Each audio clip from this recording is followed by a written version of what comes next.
Bismillahirrahmanirrahim. Assalamualaikum warahmatullahi wabarakatuh. Selamat datang di BTS Pandawa, bincang-bincang tentang santri Pondok Pesantren Darut Taqwa.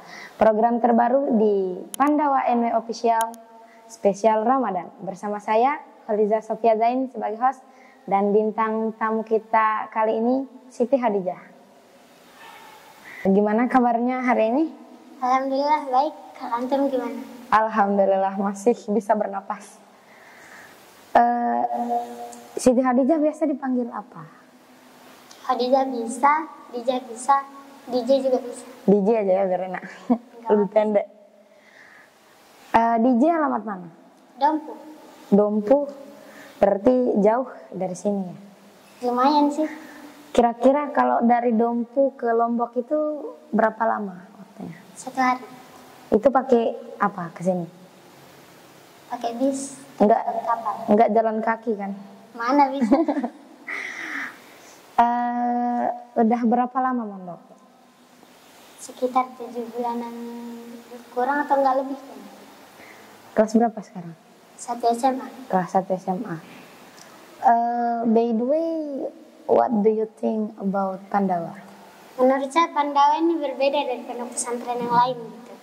Contohnya dari programnya yang lumayan banyak sih, mulai dari pramuka, karate, tahfiz, sama bimbingan kitab kuning, English Club, sama olimpiade-olimpiade yang lain gitu. Itu program semuanya itu DJ ikutin atau sebagiannya? Sebagian. Apa aja loh? Pramuka, pramuka, olimpiade fisika sama tahfiz. Pramuka, olimpiade fisika sama tahfiz. Kalau boleh sepil berapa juz nih? Udah berapa juz? Karena baru-baru mulai, baru 1 juz lebih lah. Baru satu juz lebih gitu. Terus kalau pramuka itu ngapain aja di pramuka? Banyak sih. Kayak gimana itu? Kayak kita belajar LKBB, P3K, sama Semapur, sama yang lain-lain. Selama di pramuka apa yang dirasain gitu? Belajar mandiri. Belajar mandiri. Terus kalau di olimpiade fisika ya, kenapa pilih olimpiade fisika? Lebih suka aja gitu. Kok bisa lebih sukanya ke fisika nggak yang lain? Padahal kan kebanyakan orang itu benci yang hitung-hitung. Kok DJ bisa suka fisika? Yang memotivasi saya suka sama fisika itu apa sih? Guru ustadznya asik gitu. Tiap hari kalau ketemu gitu sering ngasih motivasi dulu baru kita belajar gitu. Bisa nggak nih DJ berbagi motivasi atau nasihat yang pernah dikasih sama Ustaz? Ada satu nasihat yang pernah saya bilang gitu atau nggak nyampein gitu. Katanya kalau ingin madu jangan rusak sarangnya. Maksudnya itu kalau ingin ilmu yang barokah jangan hancurin hati guru atau nggak sakitin gitu. Siapa sih motivator terbesarnya DJ selama belajar di Pandawa? Ayahanda Al-Ustaz Hurnawijaya. Menurut DJ sosok ayah itu kayak gimana? Menurut saya beliau itu orangnya penyayang, perhatian sama kami gitu. Terus ayah itu kayak udah nganggep kita semua itu kayak anak kandung ayah sendiri. DJ kan dari Dompu. Sedangkan Dompu sama Lombok Timur itu jauh jaraknya. Kok bisa tahu Pandawa? Tahu dari teman. Tahu dari teman. Gimana ceritanya? Ceritanya itu mulanya saya nggak sekolah di sini, mulanya di Anjani. Cuman pas dikasih tahu kalau dia sekolah di sini, terus ditawarin gitu mau sekolah di sini kek katanya. Terus saya mikir-mikir dulu, saya tanya lah mama saya dulu ini. Mak, jadi kek saya sekolah di Anjani, saya tanyakan. Terus saya jawab mana-mana mau mudah katanya saya ini. Terus saya kasih tahu kalau teman saya ini sekolah di sini gitu. Terus saya dikasih 2 pilihan mau sekolah di sana atau di sini gitu. Ya saya milih di sini dah. Kok bisa DJ pilih Pandawa? Karena biayanya lebih terjangkau sih. Emang ekonomi keluarganya itu kayak gimana? Kurang tahu sih, soalnya tinggal di rumah nenek. Orang tua kerjanya apa? Bapak saya beliau nanam jagung. Kalau ibu saya jadi ibu rumah tangga. Kangen nggak sama orang tua? Banget sih. Nanti misalkan gini nih, kan udah diam di pondok, tiba-tiba ada orang yang datang jemput Dijah bawa pulang. Itu kalau Dijah temuin orang tua nggak ada, itu gimana? Sakit lah. Kebayang nggak kayak gimana? Gimana ya? Nyesek aja gitu, lama gak ketemu, terus tiba-tiba dapat kabar kayak gitu. Kalau emang beneran gitu, apa yang bakalan Dijah lakuin? Dengan banyaknya pengorbanan orang tua, panas-panasan kerja, kita di sini jauh dari orang tua, terus malas-malasan. Sekiranya kalau kejadian itu beneran terjadi gimana? Nggak tahu sih ngelakuin apa gitu. Nggak ada benak-benak dari sekarang Mbak pengen berubah gitu? Ada sih. Yang semulanya malas-malas, orang tua di rumah capek-capek, ditambah lah nakal-nakal di sini. Gimana? Bayangin kalau orang tua tiba-tiba dijemput di sini gitu, dibawa pulang, ternyata orang tua udah nggak ada.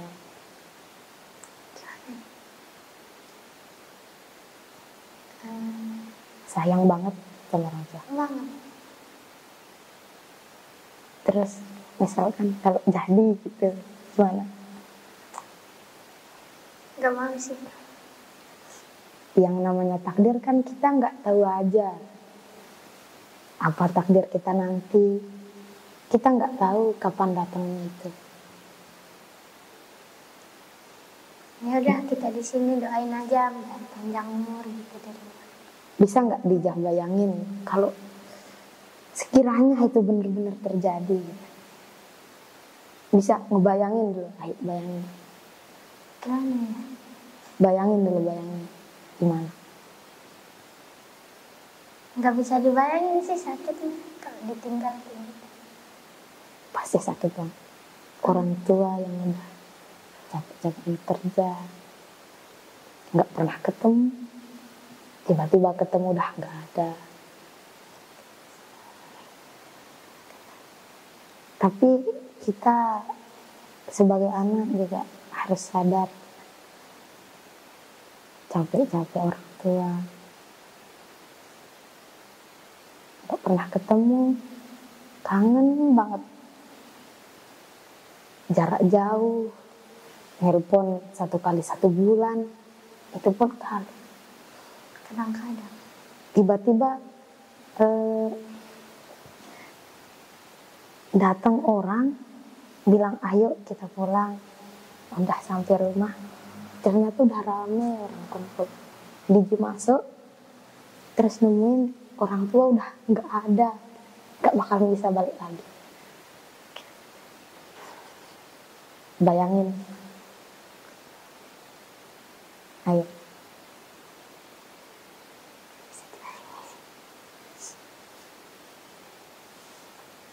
Tapi kita juga tetap bersyukur di sini, harus rajin. Ada mimpi yang perlu kita gapai, ada cita-cita, harapan orang tua. Gak ada alasan kita buat males-males. Bahagiain orang tua itu wajib. Yang kayak Ustadz bilang, kalau orang tuamu sedang berbahagia, berarti duniamu sedang baik-baik saja. Gimana kalau saat itu kita lagi buat orang tua kecewa, jarak jauh,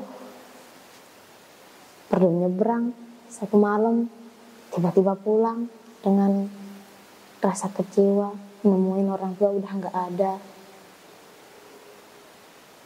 Tapi di sini kita bersyukur bisa dapetin segalanya, dapat ilmu iya,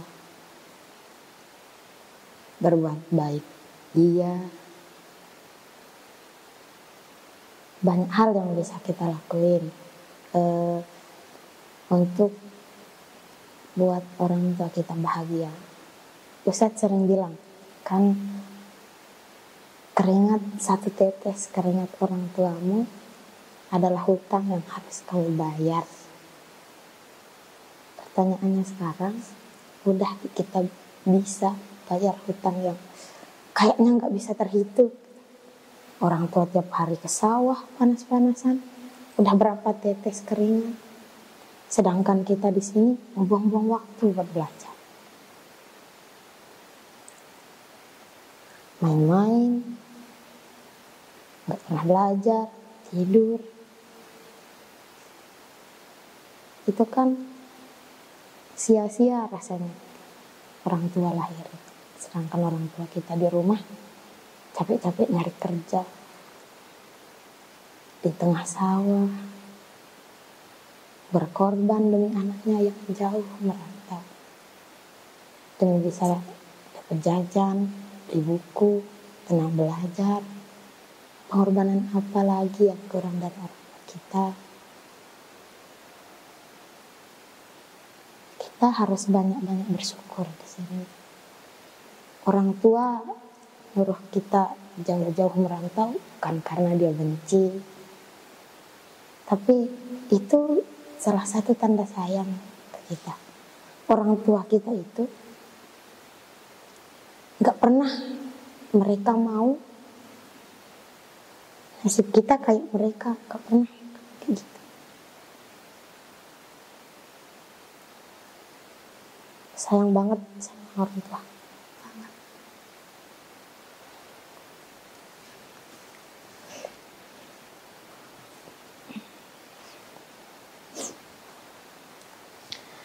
Jadi teman-teman semua, salah satu motivasi dalam hidup kita itu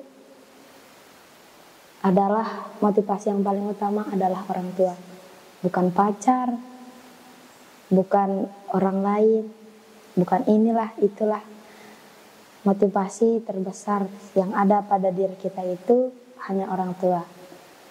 Karena jika orang tuamu bisa tersenyum, maka duniamu sedang baik-baik saja.